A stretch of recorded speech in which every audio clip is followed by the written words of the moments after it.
In this episode of American Greed, Stephen Palladino runs a family ice cream shop and is trusted by his tight-knit Boston neighbors. They loved him. He was the pillar of the community. He even lets his close friends in on a great money-making idea. He ran a multi-million-dollar financial business out of a small office over an ice cream store. But Palladino is hiding a dark secret. I want to talk to you about Viking Financial. Investors in Viking now wonder if this is a mini Madoff situation. He needs to answer where our money is. There's so much greed in this case, so much money. $55,000 spent at the Hard Rock Hotel and Casino. $25,000 on a Bahamas vacation. And even when he's under investigation, Palladino proves to have no shame in gutting his own community.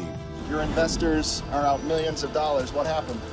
As I said, I'd love to talk to you, but I can't. Where's the money? It's a different kind of criminal. He's not out shooting people. He gets in your good graces and takes everything you got.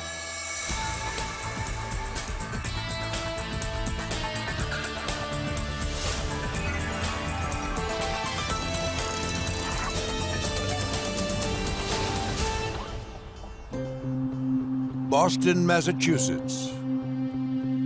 In the southwest corner of the city, the neighborhood of West Roxbury has a small town feel. Nice houses, hard-working people. A lot of cops live there, firemen. It's a tight-knit, upper-middle-class community, and everyone knows everyone in West Roxbury. Yes, it's in Boston, but it's a neighborhood. And everyone in West Roxbury knows Stephen Palladino. The 59-year-old father of three was born and raised here, in an unassuming house on a middle-class street. Palladino lived with his aunt and uncle Conchetta and Pasquale Falangia. They raised Stephen. Stephen was from a broken family, so they took him in and raised him. Palladino attends the local Catholic boys' high school and goes on to a career in finance, becoming a registered Boston stockbroker in the early 1990s. The story around town is that Palladino is a local boy made good, one who never forgets his roots.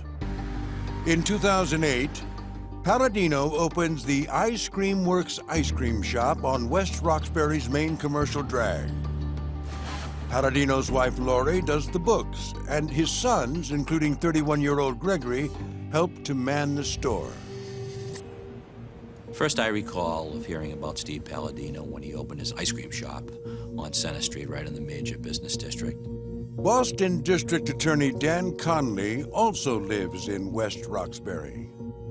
It was an easy walk from my house, and I took my kids down there a couple of times for ice cream. But, you know, his reputation around town was hail fellow, well met. He was thought to be a good, honest businessman. If there was a fundraising event going on, you could pretty much rest assured Steve Palladino would make a contribution. And it was probably a bigger check than the average contributor might make. So he was highly thought of by a number of folks, opinion shapers in our community. From a small office above the store, Palladino runs a company called Viking Financial Group, where he's moved from stocks into bridge loans and begins taking on investors. It was a pretty simple idea that he would make loans to businesses primarily at a rate that was higher than they would pay if they went to, say, a banking institution of some sort. He would charge the person getting a loan from him a relatively high rate and then pay his investors something less than that.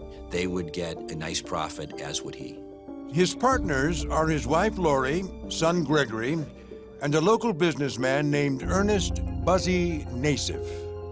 Well, Buzzy is someone that also had a pretty good reputation around town. It appears that Palladino convinced him to the business plan that he had, and Buzzy must have felt that this was an opportunity for him to earn a pretty good return in a safe product. He was successful.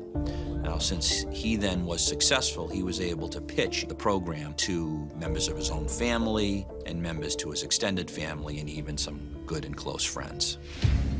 Dr. Ron NASIF, a retired orthopedic surgeon, is Buzzy NASIF's younger brother. I trusted my brother like a child trusts their parent. My brother was in business and administration. He knew the flow of cash, followed numbers. I was in the healthcare field. I knew nothing about it. The large extended NASIF family has been a fixture in the West Roxbury neighborhood for decades.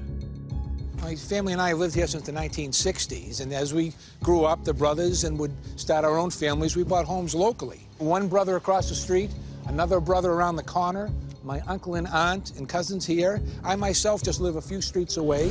So when Buzzy NASIF presents the investment opportunity to his siblings, aunts, and uncles, many of them get on board, including the doctor.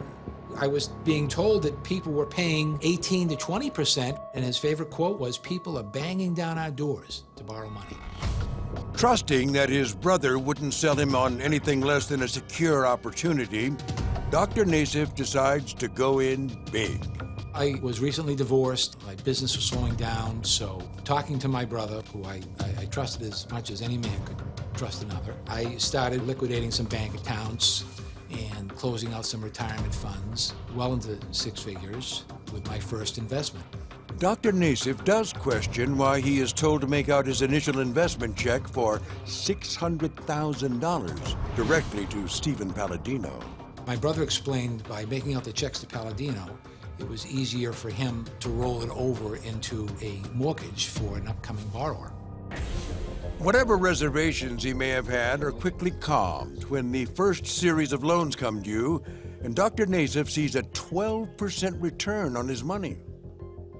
Over the next 3 years, he puts in more than $1 million. I was getting my interest every month, and often I was rolling it over, building up the investment, and I always had my brother reassuring me that their business was growing. Every month, we're up to $7 million, we're up to $7.5 million. It was very convincing. And all my fellow family members were in it. Steve Palladino was in all our homes. She wouldn't be defrauding us at this point. It wasn't something we even contemplated. When American greed returns, Palladino's business plan seems a win-win for everyone. But is any of it real? He was buddies with these guys. He dines with these people. They were at his house for a Christmas party. They just took their money. The house was being transferred to Stephen Palladino for $100, and the house was worth well over $350,000.